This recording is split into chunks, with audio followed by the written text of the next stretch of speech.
trapped in silence. A worship leader's hidden battles, they're singing in there, waiting for me. In 3 minutes, I have to walk on that stage and lead them. They see a leader, a man of God, filled with the Spirit. All I see is a fraud, a hollowed-out shell. My spirit is screaming, but I can't make a sound. My hands are shaking. I hope they can't see them shake from the front row. Tonight I lead them in worship, but I'm not sure I can survive it. Section 1. The two worlds. The truth is, Sunday morning is the easiest part. The lights are low, the music is loud enough to drown out the doubt, and for 45 minutes, I can perform the part.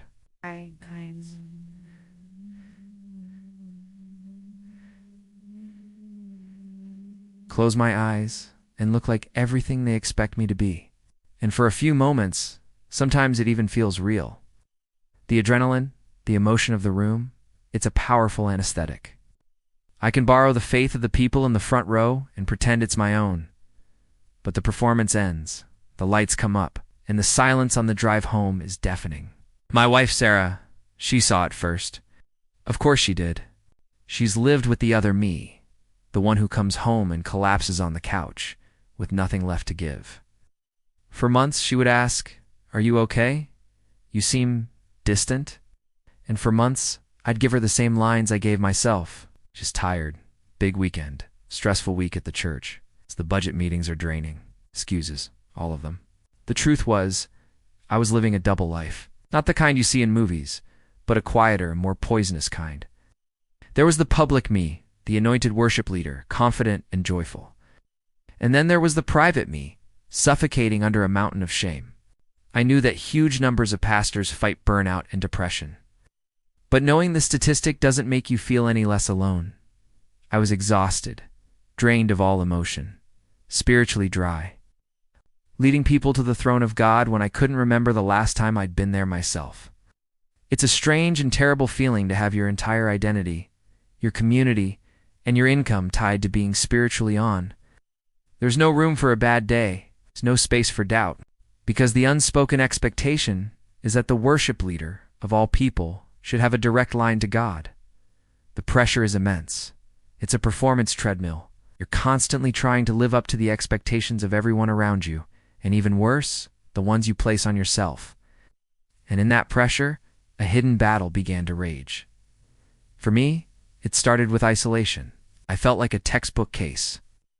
Later, I learned that around 2/3 of pastors say they feel lonely and isolated. I had 1,000 acquaintances, and not a single person I could be truly honest with. Because who do you tell? Who can you confess your deepest struggles to when you're the one who's supposed to have all the answers? When you're terrified that honesty could cost you your job, your reputation, your entire life? That isolation became a breeding ground for shame, and shame is a liar. It tells you you're the only one. It whispers that if anyone knew the real you, they would reject you. It's a feeling that you are the mistake, not that you've just made one. So you hide, you run, you find ways to numb the pain, to escape the crushing weight of it all. It's a vicious cycle. The burnout leads to isolation, the isolation to shame and secret struggles. And those struggles steal any remaining spiritual vitality, deepening the burnout. You're trapped. Section 2.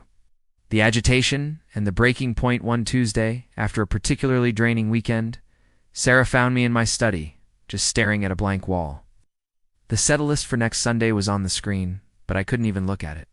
She sat down quietly beside me. She didn't push. She just waited.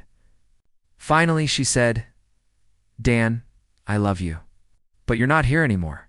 It's like I'm living with a ghost." Her words cut through the fog. A ghost. That's exactly what I felt like. A ghost haunting the halls of my own life. And in that moment, something inside me finally broke. The carefully constructed walls I had built for years came crashing down. I told her everything. The emptiness, the feeling of being a fraud on stage, the deep, gnawing shame that followed me everywhere, the ways I was trying to cope, the hidden things I was turning to in the dark just to feel something, to escape the silence in my own soul.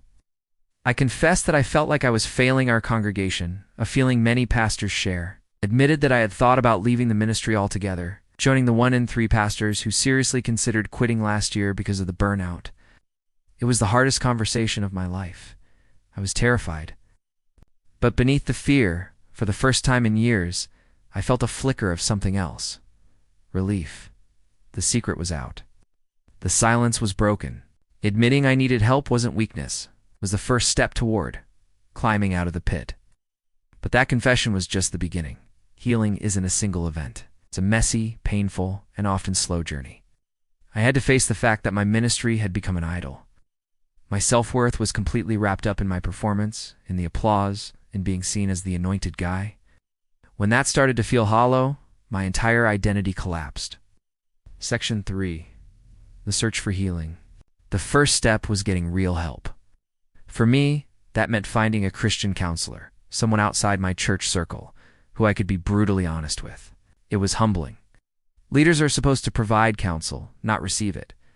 But swallowing my pride was essential. I had to learn that my value wasn't in my vocation. The second step was rest, real rest. It's not just a day off where I'm still answering emails and thinking about Sunday. I'm talking about a full-blown sabbatical. My church leadership was thankfully supportive, but the decision to step away was terrifying. It felt like admitting failure. But I was learning that Sabbath isn't a reward for good work. It's a necessary rhythm for survival. It's a divine command, not a sign of personal weakness. Ministry fatigue is a critical issue, and sustainable rhythms are the only way to combat it. During that time away, I had to relearn who I was. Not Pastor Dan, not Dan the worship leader, just Dan, son of God, husband to Sarah, father to my kids. I had to find joy in things that had nothing to do with a stage or a microphone. I went on hikes. I read books that weren't about theology or leadership. My wife and I went on dates.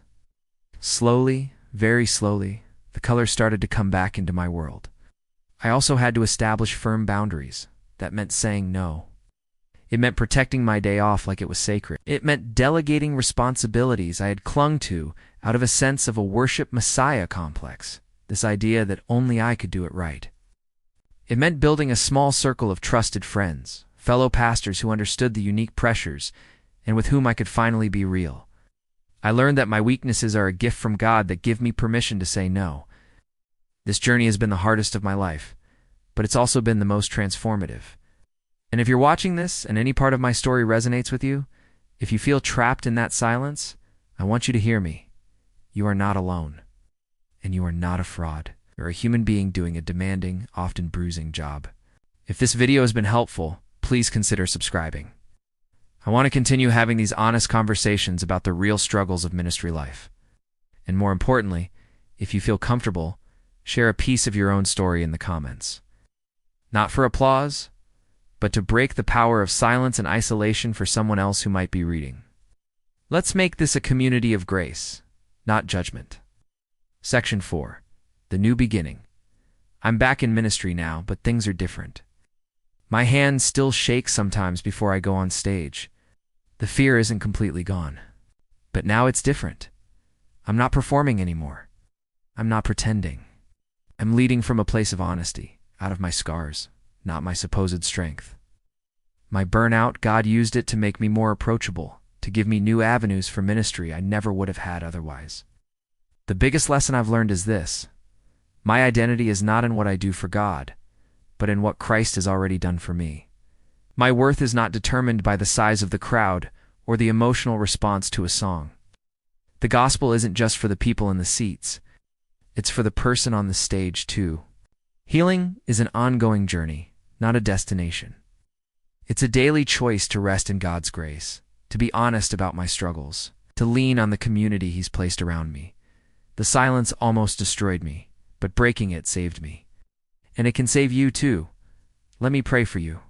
Father, for my brother or sister watching this right now who feels trapped, exhausted, and alone, I ask that you would wrap your arms around them, break the chains of shame and silence. Remind them that you see them, you know them, and you love them. Not for their performance, but for who they are. Give them the courage to take one small step toward honesty and healing. Remind them that in Jesus, rest is not only possible, but it is promised. Amen. Thank you for watching. If this touched your heart, you're not alone. Share your story in the comments below. Subscribe for more honest, faith-filled stories. Journey with Jesus. You are deeply loved.